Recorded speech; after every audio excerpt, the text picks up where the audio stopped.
ശരിയാ ഇപ്പൊ പ്രവാസിയായിട്ട് എത്ര വർഷമായി? 5 വർഷം. എന്താ 5 വർഷമായി പ്രവാസിയായിട്ടോ? 5 വർഷം കഴിഞ്ഞു. എന്താണ് ഈ 5 വർഷം കൊണ്ട് ഈ ഉണ്ടാക്കിയത്?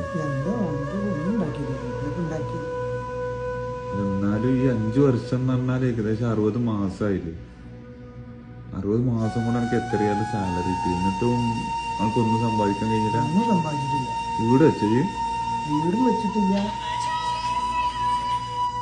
തീറ്റ അടക്കണ്ടോ? തീറ്റ നടക്കണ്ട.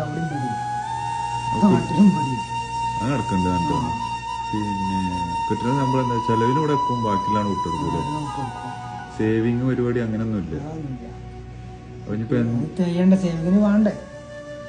എന്റെ പെരയ്ക്ക് കൊടുത്താ കഴിഞ്ഞു.